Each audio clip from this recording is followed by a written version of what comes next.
Bonjour et bienvenue au domaine Plajol, ici à Gaillac, Cahuzac-sur-Vert exactement, dans le département du Tarn, dans le sud-ouest de la France.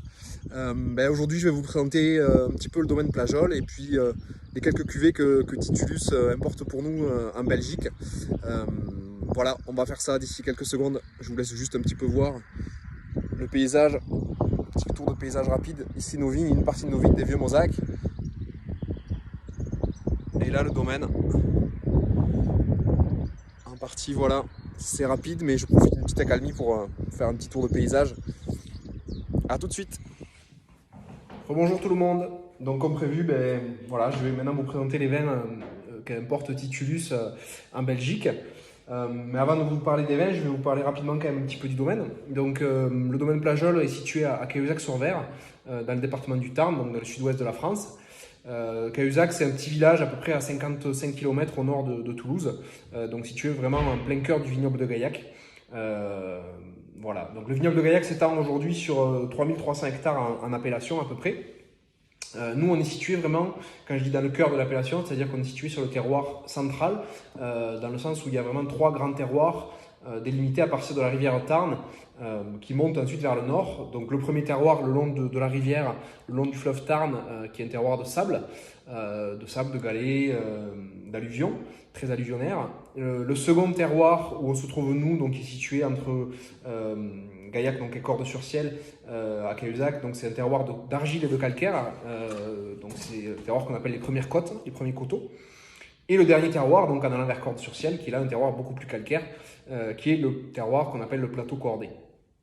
Donc le domaine aujourd'hui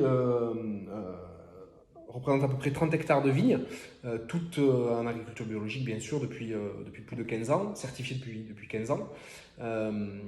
Ces 30 hectares de vignes, sur ces 30 hectares de vignes, on a à peu près 60% de cépages blancs et 40% de cépages rouges. Donc on a encore vraiment nous, un ratio de blanc supérieur au rouge, ce qui n'est pas du tout la norme aujourd'hui à Gaillac, puisque ça s'est largement inversé, les rouges étant plus travaillés que les blancs. Tous ces cépages-là, on les vinifie en monocépage, c'est une des marques ça, du domaine. Depuis toujours, on a décidé de travailler tous nos vins en monocépage et de les vinifier seuls pour présenter ces cépages-là dans leur plus pure expression. Donc ces variétés-là, on va donc les vinifier donc en monocépage et on va élaborer 15 cuvées différentes, allant des vins effervescents, en passant par des blancs secs, des blancs secs sous voile, des rouges, des liquoreux. Voilà, on travaille tout ça comme ça. Au niveau de la vinification, on essaie de se focaliser évidemment sur des vinifications les plus pures possibles, donc le jus indigène bien sûr, peu ou pas de soufre dans les vins et le minimum d'intervention possible. Voilà pour un petit peu le travail des vins aujourd'hui. Donc, on va parler maintenant des cuvées importées par Titulus. Donc la première cuvée c'est l'Ondinck 2018.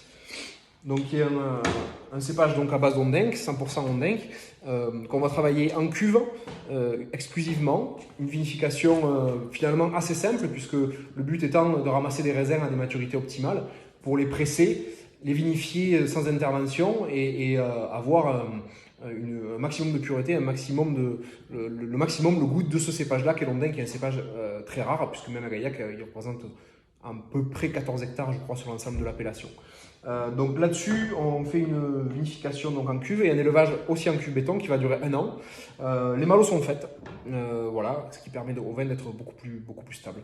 Et là-dedans, dans ce vin-là, donc on va retrouver de beaux amers, vraiment, on est sur des finales avec de très beaux amers, des arômes un petit peu de fleurs blanches, de coin, plutôt très intéressantes.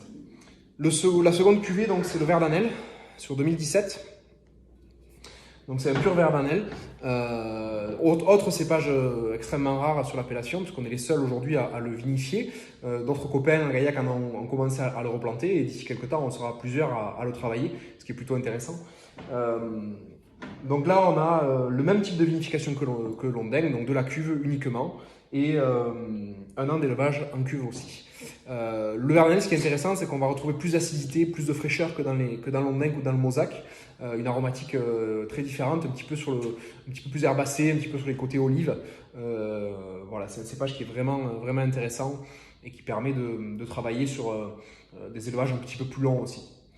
Le troisième blanc, donc on part sur les liquoreux.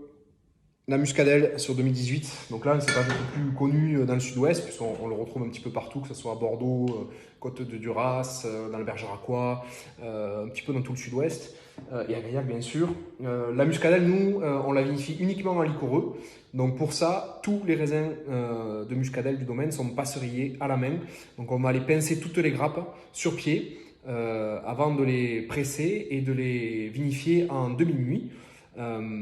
Pendant le temps qu'il faut pour trouver les équilibres en fait, hein. On goûte régulièrement et puis une fois qu'on a l'équilibre gustatif qui nous convient, le vin est filtré pour stopper la fermentation et ensuite on a un élevage en demi-nuit qui continue pendant à peu près 6 mois. Sur 2018, on est sur un équilibre à peu près à 200 grammes de sucre résiduel. Donc c'est quand même assez riche, mais on a vraiment une belle fraîcheur. La muscadelle, c'est toujours sur des arômes un petit peu citronnés, un petit peu agrumes, un petit peu fruits de la passion qui vont amener un peu d'acidité. Londenc sur 2017, en doux. Donc Londenc doux, c'est un cépage, c'est une cuvée donc Londenc 100%, qui est travaillée en passerillage aussi. Donc là, tous les raisins sont pincés et on va ensuite, comme la muscadelle, donc travailler sur un élevage en demi-nuit. Une filtration pour arrêter la fermentation une fois qu'on a l'équilibre qui nous convient et un élevage derrière en demi-nuit qui va durer à peu près 9 mois. Voilà. Là, sur 2017, qui est un millésime très concentré sur les liquoreux, on est à un équilibre à peu près à 230 grammes de sucre résiduel, mais toujours pareil avec une belle acidité qui est vraiment amenée par ce travail de passerillage qui va vraiment concentrer beaucoup d'acidité. Et le dernier vin, donc c'est vin d'Autan sur 2009, cuvée 100% Londenc aussi, donc sur un millésime assez chaud et qui va concentrer énormément aussi de sucre là. Sur les 2009, on a un équilibre à peu près à 300 grammes de sucre. Et pour arriver là, évidemment, on a fait un gros travail de passerillage. Donc tout d'abord, un passerillage à la vigne directement. Donc on va pincer là toutes les grappes. Et une fois qu'on ne peut plus aller plus loin dans la concentration sur le pied, on va ramasser ces grappes-là et les faire sécher sur des clayettes pour concentrer encore un peu plus loin, pour aller un petit peu plus loin dans la concentration en sucre. Une fois que cette concentration a été à son maximum, on ramasse tous ces raisins-là, on les fait macérer en cuve avec un peu de jus qui fermente pour vraiment commencer à dégrader les peaux et pour pouvoir le presser, parce que sinon évidemment on ne peut pas le presser, c'est beaucoup trop sec. Donc on fait une espèce de macération, on va dire ça, sur 3-4 jours qui va nous aider donc à ensuite le presser. Une fois les jus pressés, ça part en élevage pendant à peu près en fermentation pendant presque un an et demi. Les fermentations là évidemment sont très lentes vu la concentration qu'il y a. Et une fois pareil, hein, comme les autres, une fois qu'on a trouvé le bon équilibre, le vin est filtré pour stopper la fermentation et ensuite élevé pendant un an et demi ou deux en cuve avant d'être mise en bouteille. Voilà. Sachant que même la mise en bouteille, après la mise en bouteille, la mise en marché se fait généralement entre 2 et 3 ans après la mise en bouteille.